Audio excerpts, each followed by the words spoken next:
You wanted the best. You've got the best podcast. The hottest podcast in the world. The Chris Voss Show, the preeminent podcast with guests so smart you may experience serious brain bleed. The CEOs, authors, thought leaders, visionaries, and motivators. Get ready. Strap yourself in. Keep your hands, arms, and legs inside the vehicle at all times, because you're about to go on a monster education roller coaster with your brain. Now, here's your host, Chris Voss. Hey, folks, Voss here from thechrisvossshow.com. Who let that lady in here? Welcome to the show, my family and friends. As always, the Chris Voss Show is a family that loves you, but doesn't judge you, at least not as harshly as the rest of the world, because we know you're a good person. You listen to this show to make yourself better. I mean, is there any evil people that are sitting around listening to the Chris Voss Show going, I'm going to figure out how to rule the world? Well, I hope not, because they're in the wrong show if that's what they're up to. Anyway, guys, go to goodreads.com/Chris Voss, LinkedIn.com/Chris Voss, Chris Voss1 on the TikTokity and all those crazy places on the internet. Opinions expressed by guests on the podcast are solely their own and do not necessarily reflect the opinions of the host or the Chris Voss Show. Some guests of the show may be advertising on the podcast, but it is not an endorsement or review of any kind. Today's featured author comes to us from bookstolifemarketing.co.uk.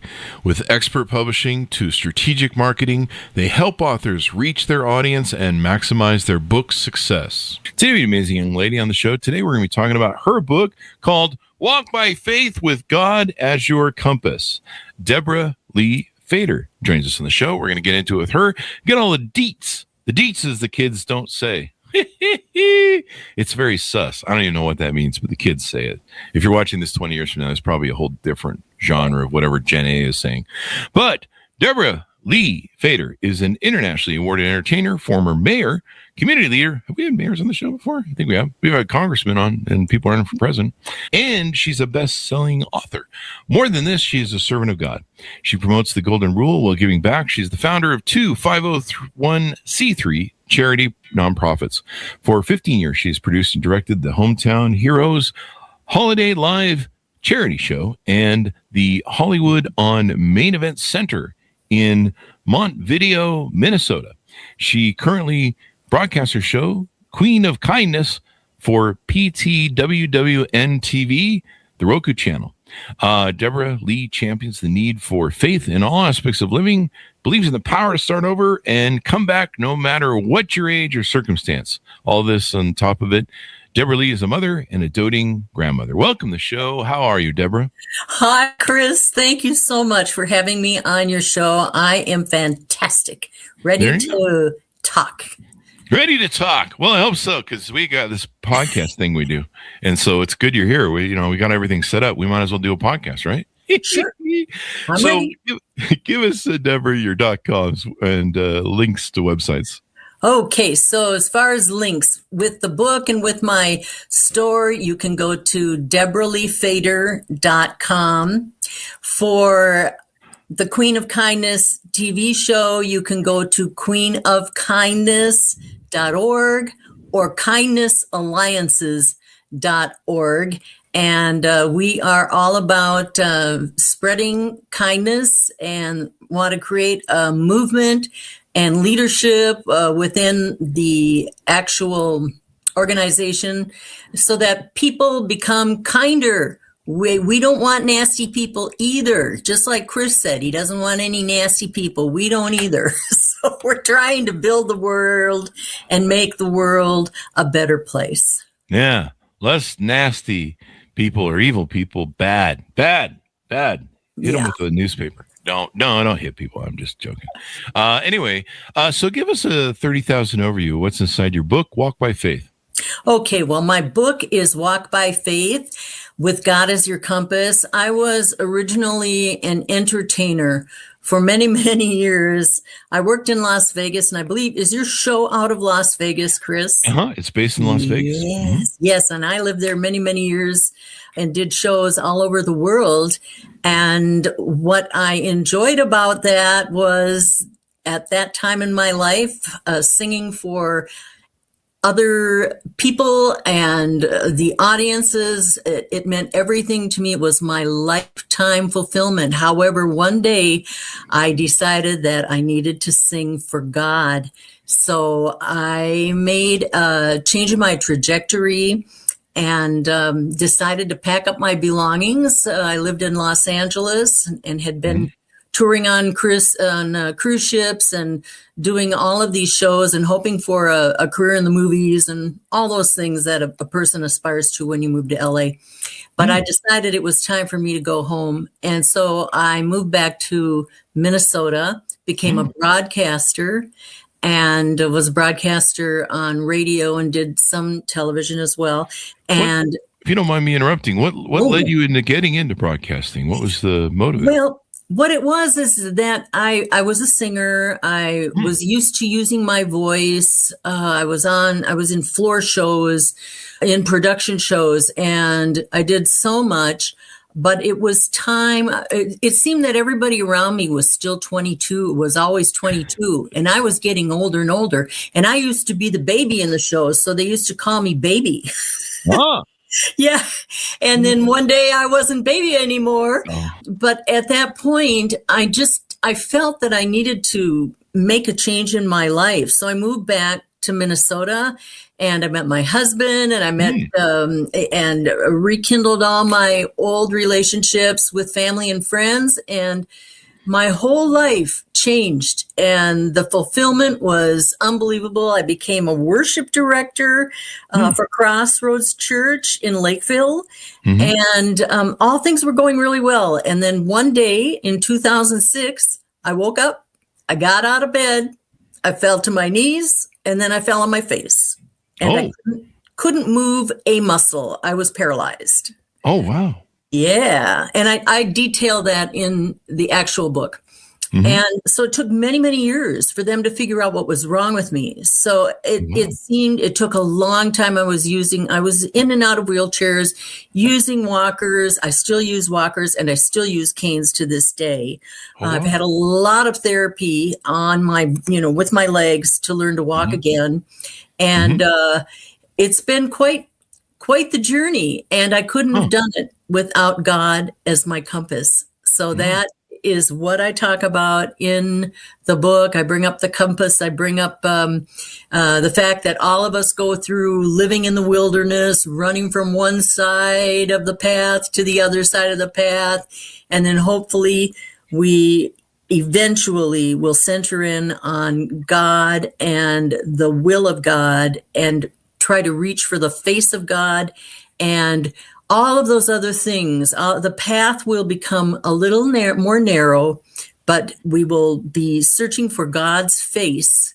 And as we search for God's face and the path narrows, we become much more akin to a godly and a holy experience in this life. And hopefully we'll be able to move on to a heavenly eternity.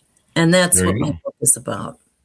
Yeah. So did they find out what was the ailment that you were suffering from? Let me tell you, they didn't know. We thought at first that I had Lyme disease. Yeah. And so I was given all sorts of intravenous medication for Lyme. And then what happened is I was doing well. I was able to stop using my cane as much as I was.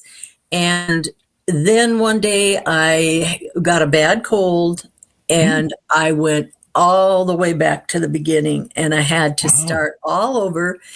I had doctors arguing amongst themselves as to what I had. And I did not know from 2006 until 2013, as I became worse and worse and worse again, that I indeed had multiple sclerosis. Yeah. It wasn't coming up in the charts. It wasn't coming up in my blood. It was nowhere to be found.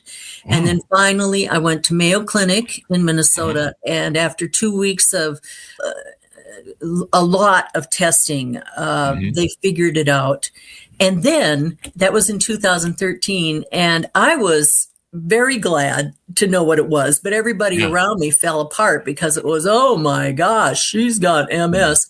Well, I wasn't going to let that stop me from continuing my goals and being mayor and doing all the things I wanted to do.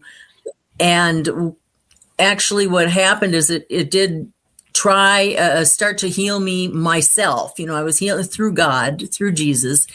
And then finally in 2017, there was a medication that had just been approved by the FDA, and I got on it right away. I was one of the first people in Minnesota to actually receive the medication. So I get an intravenous medication every 6 months. Oh, really? And it's quite a process. I'm there all day. While it used to be a cancer drug. Yeah. And do you know the name of it? My sister has yes, I do. It's called Ocrevus.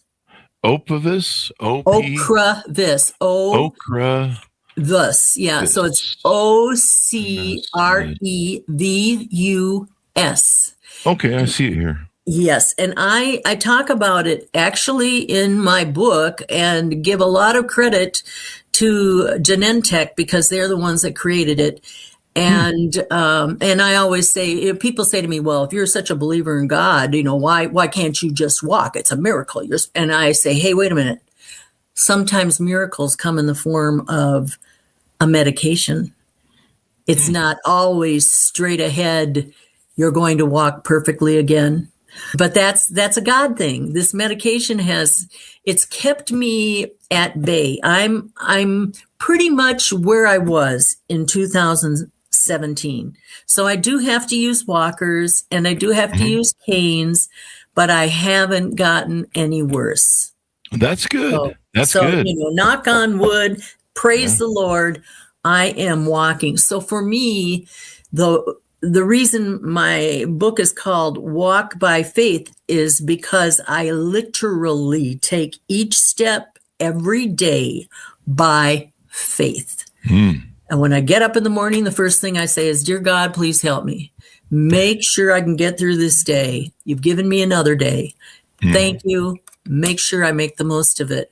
And so that's how I live my life. Walk by faith with God as my compass. So he's my direction, my truth. Yeah. Keeps you grounded, keeps you focused on the day. That's one of the biggest challenges. I was going to say it was either MS or Lyme disease, but you ruled out Lyme disease early. And both those diseases get really confusing results when doctors try and, I've known people, they've gone through the whole freaking, they've had everything tested in the world and it turns out it's Lyme disease. That's true. This is crazy. Same thing with MS. It can be so missed. In fact, I've had people who had Lyme disease get diagnosed with MS, and turns out they have Lyme disease. You got to love our medical system sometimes. Well, and it was kind of difficult when I received the Lyme disease because there was not only no medication, insurance didn't want to pick anything up. Oh yeah, because Lyme wasn't considered an actual medical problem. What? Yeah. Well, they didn't want to pay the bills. It was really nuts. But my whole life changed when I finally had the diagnosis of MS. Finally, so they cover MS. Could be covered. Yes. So, but things have changed a lot because it was in 2016 when Lyme was actually able to be covered under insurance. Wow. So, that wasn't covered before. They know that Lyme disease, it can cause all sorts of things. MS is the same way. You wake up in the morning, you never know what you're going to have. Exactly. Sometimes, my sister's eye won't work, one of her eyes, and it's looking I have there. that with this eye. Yeah. And then the next day she can't use her arm, one of her arms, or it's a vicious disease. It truly is. But how long has she been ill, Chris? She got it when she was 19. Oh, and my she goodness. had the crippling kind, the kind that will kill you by about 40, 50. Yeah. It's a miracle. I think she's almost 50 now. She's 7 years younger than me. Yeah, she's 51. Well, but she's been in care centers for the last 15 years. oh my And goodness. then Well, about 5 years before that, my mom took care of her in her basement, yeah. and basically but once it became, she needed two people to hold her up and bathe her and stuff, but yeah, she's got dementia now. She's had dementia for a long time. God But bless yeah, her. there's two kinds of MS, from what I understand. There's one that if you take care of it, you don't stress yourself out, you don't overheat yourself. I think heat's a big thing, if I recall rightly. And you can live a full life if you just got to take care of yourself. And stress is one thing that's like really damaging with MS. And you're like, how do you go through life without stress? Like, It's true. Stress is the common denominator that we all feel. Yeah. I would believe that your sister has what I have, which is primary progressive MS. I'll ask my mom. Yeah, and that's the one that will take you down, and you get worse every year. Yeah. And so, what I guess I'm trying to say is, it might not be too late for her to be prescribed Ocrevus, which Yeah. might help her at least maintain where she's at right now without getting worse. Without losing more Yeah. ground. Well, I'm glad you're sharing your think of her. story so that people can know, because there's a lot of people that, I when I was a kid, there was a gal in our neighborhood had MS, and that's when I first heard about it. And I used to walk for the Multiple Sclerosis Society when I was a kid. I used to raise money and do the walk thing, and they do wonderful work there, I guess. I wish you would think after 40 years they would have solved multiple sclerosis for all that money, but what do I know? So, well, the fun of it is that there are medications now for what they call relapse remit, and that's the one that if you catch it right away, you can. They also will give Ocrevus to people with relapse remit, but it's the people, somebody like myself that wasn't properly diagnosed, or like your sister who has had it for 10 years. I mean, I would say she's had it 30 years. And yeah, she has. And so for me, it's 20 years, imagine. So, but because I was able to get this medication, it's been held at bay a little bit. So there you go. I'm grateful. Yeah, it's good. We need to definitely rework our system. So let's move from the book and your stories there to what you do on your show. Well, what I do on my show, it's Kindness. Yeah, I'll sing. I'll do a song, and I'll interview someone else. And I'll interview artists or other authors. Or this last show that I just did, I had Bishop Gata on the show. And she has a church plant that is started in Bangladesh. And I think it was probably Kenya, but she's branched out into other places as far as church plants. And I've had people that we talk about addiction. We talk about whatever comes up. And those are the people that I have. And I have people that have been addicted to very hard drugs. You'd have to, if you're interested, I could interview you on my show. That would be a fun thing to do. Yeah. And it's all about kindness, and it's all about trusting in your higher power. The higher power is so important. What do you find? Did the MS affect your voice and singing? I mean, if that's kind of your gift in life, it kind of can be rocky. It did before I had. It was in the summer of 2006. I was recording an album actually, and my voice sounded horrible. And my person that was doing all the sound, the production, he said, I think you need to go home and take a nap or something, because your vibrato's all over the place, and you're shaky and you're off key and all of these things that you never are. I still have problems with intonation now. I'll think I'm on key, and I'm not. But you kick in your vibrato, and that helps bring you just right power back through it and just you overwhelm them. power through it, and it's great. It's good. I have a legitimate voice. I'm trained in opera and all of those things, and then a rock voice. I did a lot. I was in Las Vegas. You've got to be able to adapt. I did it. Crooner. Yeah, I was a crooner. I do the bravado with the shampoo in the shower, but that's hear me live. That's for sure.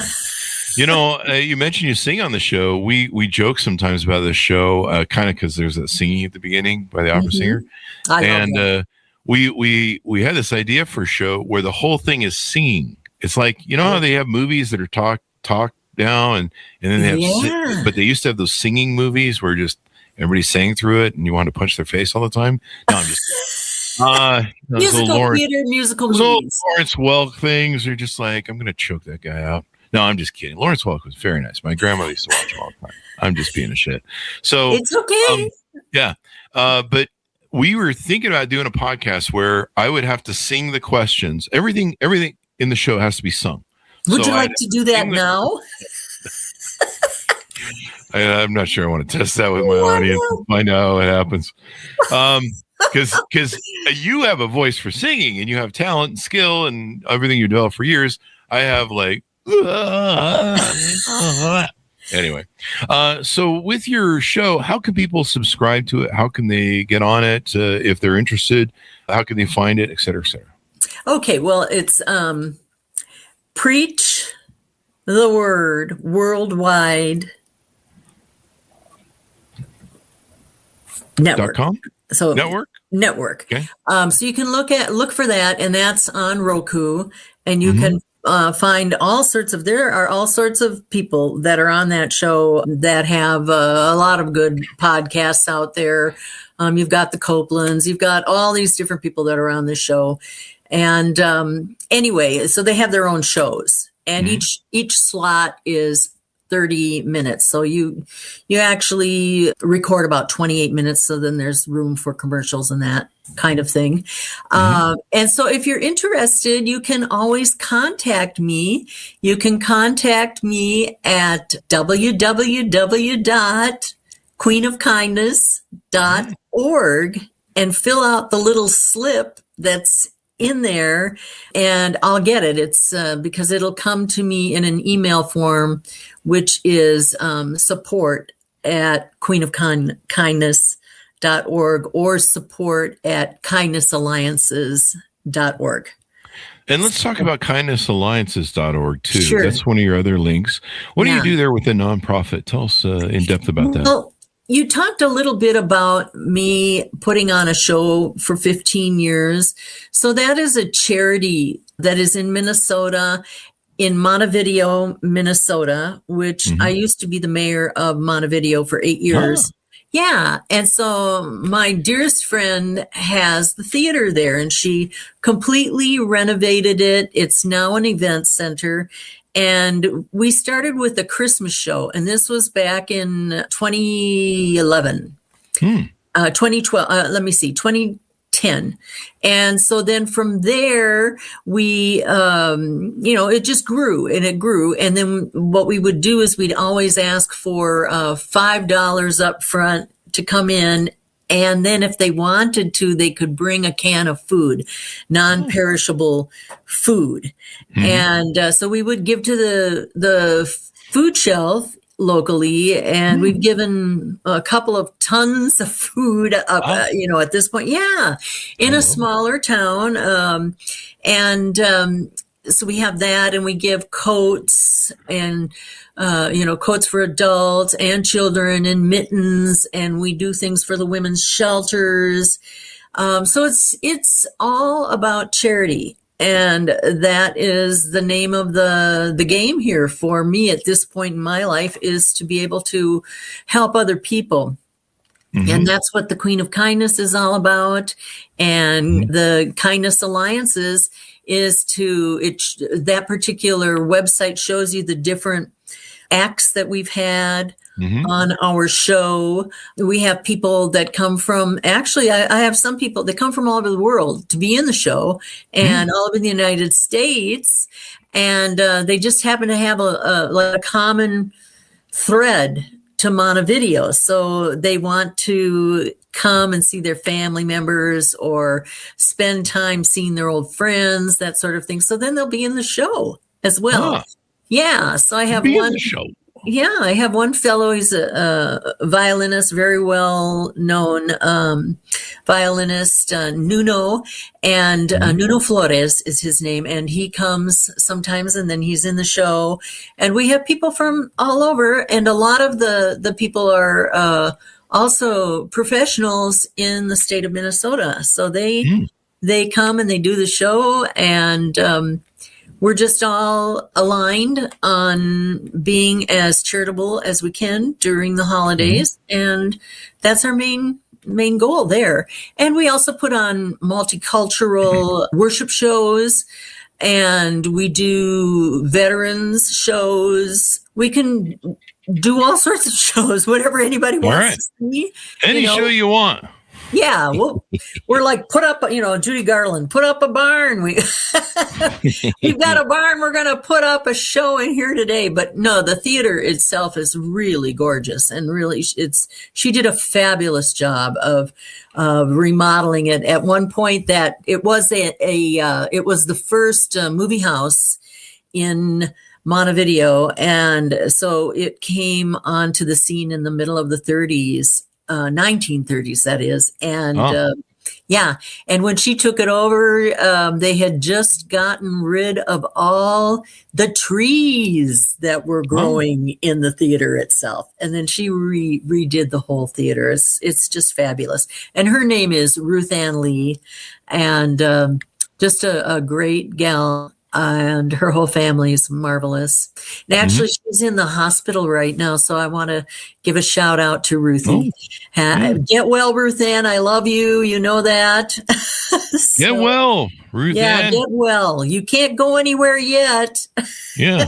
I won't let you. I mean, it's not up to me. She's goes by the will of God as well. So we have a lot of people that are very involved and very spiritual in nature. People we are spiritual by half of our self is, of course, logical and uses cognitive usages, and we're physical, but we also have a spiritual side. And that if it isn't taken up with the good things, that's where those bad things can get in there, because it is spirit. Yeah.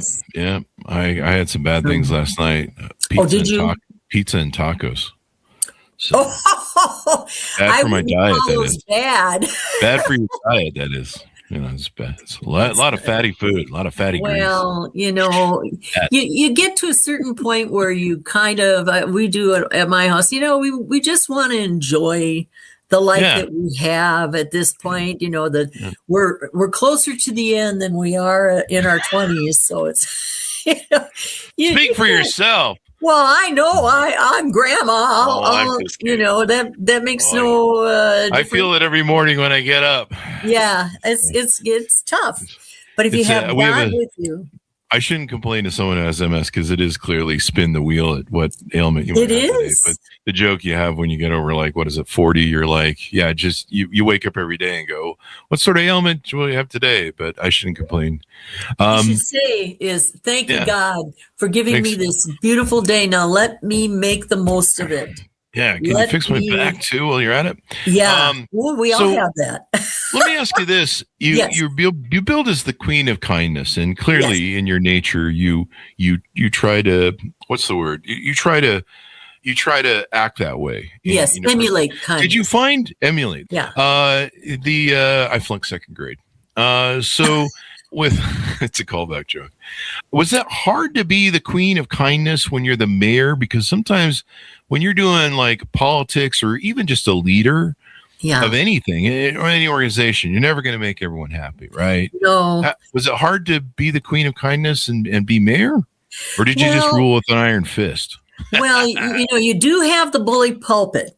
Oh, yeah. when, That's when the you are cops on your side. in politics. I'd love to do more in politics, but because of this MS, it's better for me to try to talk to people and, spread the kindness while sitting at my desk. So, which I'm doing with you right now. Spreading the So kindness. rather than trying to get out there every day and, walk the streets and canvass the neighborhoods and all of that, although I call my car my gassed up wheelchair, but, yeah.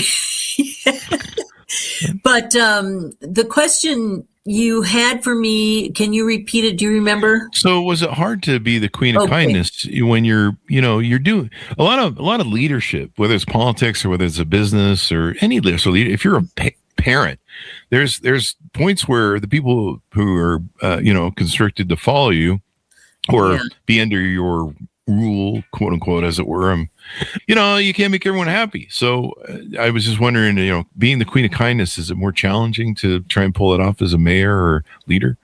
Well, it can be, but if you follow the golden rule, which is do unto others as you would have done to yourself.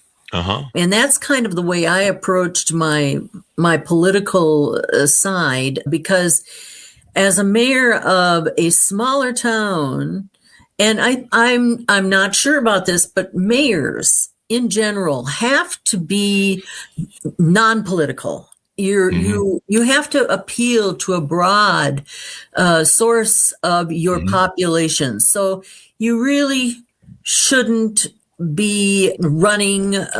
You can run in larger cities such as New York and Los Angeles, all the big ones, under a party. But I think the idea is to be in the center, and cooperate. So you have to cooperate with all of your officials, your government officials, and your school boards, and all of the people that run the city, the people that handle the roads. We have MnDOT in this state. So you're working with all of these different people. And the idea, I really believe, is to be positive and lift other people up. So it's kind of like being a minister, but it's important to be positive. Because there are so many people, as we're seeing in Minnesota right now, there are so many people with so many different views, and we need to work together. We all need to work together. And so that's what I believe a mayor should do. And I also galvanize. And I also believe in the governors and all of these other people, we need to galvanize. We need to pull people together. We need to try to bridge that gap. And that's how I ran my campaign and ran with the people in my town. Yeah. So we did have, because I speak Spanish too, I have that background. We do have a lot of Hispanics, and the name of Montevideo is the same as Montevideo, Uruguay, which is in Uruguay. I went down to Uruguay and met the mayor down there and the former president, Pepe. They used to call him Pepe. And that was in 2012. So, I mean, you have to center in on who your people are, who your quote unquote constituents are. And they come from all walks of life, all kinds of political backgrounds, heritage backgrounds. And that's what I tried to, I guess, espouse to, is to take care of the people, all of the people, no matter what background or political affiliation they were with. Well, all politics is local, as they say. And, it is. There's a lot of performative crap that goes on at the national level, but at the local level, we've had great governors on the show and I think we've had some mayors or people who were mayors, but we just have the good people on. The people aren't, ones you see on the evening news that, like, this person set something on fire in the Congress, that sort of crap, and they do it for, the small donations or whatever, performative politics, if you will. And so, it's good that you do that. Now, I noticed on your website, you've got a couple other books I think you're mentioning. One with Yes. the gentleman from the soup thing, I think, if I recall. Yeah, you're thinking of Jack Canfield, Chicken Yeah. Soup for the Soul. And he's written so many other books. I was in a book, one of his books, and it was called The Keys to Authenticity. Ah. Yeah, and then the other one I did, it was a compilation book, and I had a chapter. I used to tease him because he was the first chapter and I was the very last chapter. So I said, we're representing the alpha and the omega here. Ah. He got a kick out of that. And he's been a mentor for me with my books. So Jack Canfield, just a great, great guy, marvelous leader. Can't say enough about how what a mentor he is for so many people. And the other person I did a book with was Lisa Nichols, and she is also a very she's one of the mentors in positivity, that positive thinking. So, and her book was called Rise Up. And the chapter I did for her was all about voice. So having a voice and then using your voice to make the world better. Ah, use your voice to make the world better. That's what we try and do on the Chris Voss Show too. That's kind of our It is. We try and make the world better. Yes. I'm not sure if I'm succeeding, but we have these amazing guests who come on like yourself that really help. Well, you're a catalyst, though. You're the catalyst because you're the host. Cool. So I was doing the work and I didn't even know it.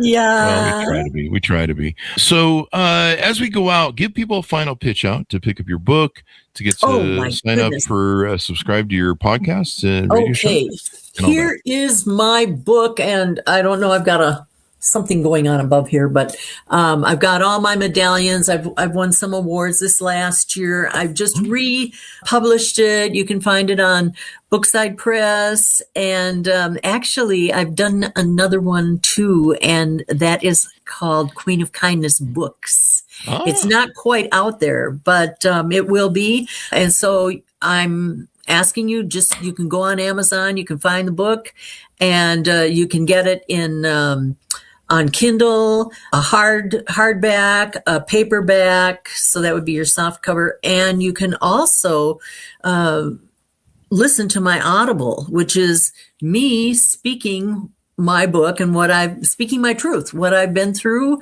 with this learning to walk by faith. And I also talk about my past career in show business and all the wonderful, colorful characters I met along the way. And it's all in there. All right. You can pick up the book, folks, where fine books are sold and all that good stuff. Thank you, Debra, for coming on the show. We really appreciate it. And thanks for doing all the good work and shining through in the adversity that you deal with every day, but being an inspiration to others and sharing your story. Thank you. We all have to build each other up. We all have to help each other because no man is an island. You can't do it alone. We're all on a big giant, what do I call it? We're all on a big giant lifeboat in the universe. And, a rising tide lifts all boats. But if someone wants to start banging holes in the boat because they just want to be a jerk, then we're all going to sink. So let's all get along, people. Amen. That's so be it. That's what amen means. So be it. Okay, cool. So be it. So be it. Star Trek used to have a thing? I don't know. Anyway, Thank you so much, Chris. The ADHD sometimes takes me some places. I'm like, no, don't go down that path. Don't go. Stop it. Anyway, thank you very much. Thank you, Debra, for coming on the show. There's like 500 jokes written in my head every show or things that I have, and they just get scrapped along the way. But thank you for coming on, inspiring people. Order up her book, folks, wherever fine books are sold. Walk by Faith with God as Your Compass by Debra Lee Fader. Thank you, Debra. Thank you, Chris Voss. Love you. Have a beautiful evening. Thank you. Thanks so much for tuning in. Love me some more if you would, just as much as Debra does, and refer the show to your family, friends, and relatives. Damn it. Go to Goodreads.com/Chris Voss, LinkedIn.com/Chris Voss, Chris Voss 1 on the TikTok. Now it's crazy place. Be good to each other. Stay safe. We'll see you next You've been listening to the most amazing, intelligent podcast ever made to improve your brain and your life. Warning, consuming too much of the Chris Voss Show podcast can lead to people thinking you're smarter, younger, and irresistible sexy. Consume in regularly moderated amounts. Consult a doctor for any resulting brain bleed.